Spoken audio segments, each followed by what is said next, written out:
এক পাশে সবুজে ঘেরা পাহাড়, অপর পাশে সীমাহীন নীল সমুদ্র, মাঝখান দিয়ে বয়ে গেছে সরু রেলপথ। ঝকঝক রব তুলে ছুটে চলেছে ট্রেন, আর যাত্রীরা চেয়ে দেখছে প্রকৃতির এই নীলা খেলা। বলছিলাম চট্টগ্রাম অঞ্চলের রেলপথের কথা। এক সময় এই রেলপথ দিয়ে বাম চালিত রেলগাড়ি চললেও বর্তমানে চলছে ডিজেল চালিত ইঞ্জিন বিশিষ্ট রেলগাড়ি। ভবিষ্যতে হয়তোবা গতির জ্বর তুলে সমুদ্র তীর ধরে ছুটে চলবে বুলেট ট্রেন।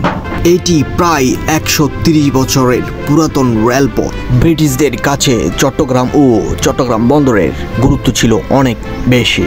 1760 সালে চট্টগ্রামে নিয়ন্ত্রণ প্রতিষ্ঠার পর থেকে এখানে বিভিন্ন সরকারি দপ্তর ও স্থাপনা প্রতিষ্ঠা করতে থাকে তারা। 1870 সালের আগে শহরের কদমতলী থেকে টাইগার পাঁচ হয়ে পাহাড়তলী পর্যন্ত 209 একর জমি অধিগ্রহণ করা হয়। বিস্তীর্ণ এই এলাকা জুড়ে তারা নির্মাণ করে কমিশনারের বাংলো টিলা। আপনাদেরকে দেখানোর চেষ্টা করছি এখানে যে রেলগুলো রয়েছে, রেলের বিভিন্ন ধরনের সরঞ্জাম ও যন্ত্রপাতি এখানে পরিত্যক্ত অবস্থায় পড়ে রয়েছে। ভিতরের দিকে একটু দেখানোর চেষ্টা করছি। আপনারা দেখতে পাচ্ছেন এখানে বিভিন্ন ধরনের একদম পরিত্যক্ত অবস্থায় রেলের বিভিন্ন ধরনের সরঞ্জাম যন্ত্রপাতি এখানে পড়ে রয়েছে। তো আজকে আমাদের ভিডিওর গল্পটি হচ্ছে এখানে।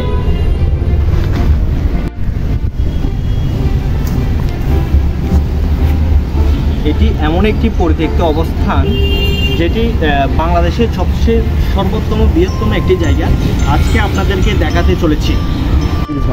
প্রিয় বন্ধুরা, এখানে আসার পর যে অতিরিক্ত তাপমাত্রা পড়তেছে যে বলে বোঝানোর মতো না। এখানে তাপমাত্রা প্রায় 45 ডিগ্রি সেলসিয়াস। এটি সাধারণত অবস্থিত হয়েছে চট্টগ্রাম জেলার পোর্ট মার্কেট এলাকায়। আর এখানে তৎকালীন সময়ে ব্রিটিশরা এসে এখানে বিভিন্ন ধরনের এই রেলপথের জন্য অনেক যুদ্ধ হয়েছিল। আজ যুদ্ধ ওর পরে আমরা স্বাধীনতা হওয়ার পর এই রেলের সুযোগ সুবিধাটা বাংলাদেশের মানুষরা ভোগ করতে পারতেছি। আর এটি সাধারণভাবে রেল চলাচলের পথ না। এখানে এসে এটি স্থগিত হয় বিভিন্ন ধরনের পুরাতন রেল এবং রেলের যে ধরনের মাল এবং সরঞ্জাম জিনিসপাতি রয়েছে সেগুলো যে অকাজু হয়ে রয়েছে এগুলো এখানে এনে স্তূপ করে রাখে। আমার পিছনে ঠিক অনেকগুলো পরিত্যক্ত অবস্থায় জিনিস এবং ট্রেনের বিভিন্ন ধরনের জিনিসপাতি দেখতে পাচ্ছেন। এগুলো দেখে আপনারা অবশ্যই অনুমান করতে পারতেছেন কি পরিমাণ পরিত্যক্ত অবস্থায় রেলের বিভিন্ন ধরনের সরঞ্জাম পাতি রয়েছে। ওদিক দিয়ে যদি দেখাই, একেবারে বিস্তীর্ণ এই এলাকা জুড়ে তৎকালীন সময়ে নির্মাণ করা হয় circuit house, Chittagong club, Lalkhan Bazar, Nepal Antonio, বিভিন্ন শিক্ষা প্রতিষ্ঠান ও হাসপাতাল সহ অসংখ্য সরকারি স্থাপনা। আর এই চট্টগ্রাম রেলপথ ধরে 1872 সালে প্রশাসনিক ভবন হিসেবে সিআরবি সেন্ট্রাল রেলওয়ে বিল্ডিং নির্মাণ করা হয়। আসাম বেঙ্গল রেলওয়ে প্রতিষ্ঠার পর 14 নভেম্বর 1893 সালে সরকারি গেজেটের মাধ্যমে সিআরবি সহ 160 একর জমি রেলওয়ের কাছে হস্তান্তর করে ব্রিটিশ সরকার। এই জন্য সিআরবিকে বলা হয় আসাম বেঙ্গল রেলওয়ে সদর দপ্তর। এই জায়গাটি চট্টগ্রাম জেলার অন্তর্ভুক্ত কাস্টম সংলগ্ন চট্টগ্রাম ফুড মার্কেট।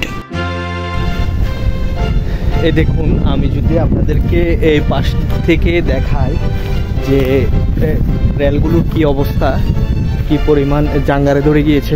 এটা একেবারে অকাজু অবস্থা পড়ে রয়েছে। আসলে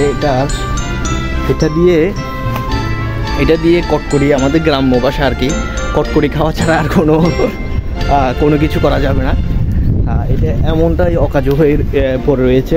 একেবারে অনেকগুলো এখানে অভাব নেই। আসলে আমার চারপাশটাই একেবারে বিভিন্ন ধরনের রেলের সরঞ্জামপাতি একেবারে পড়ে রয়েছে। আর কি বলবো, এই যে দেখতে পাচ্ছেন, একেবারে সবগুলো দেখতে পাচ্ছেন আপনারা। এই যে তো বন্ধুরা, আজকে এই পর্যন্ত।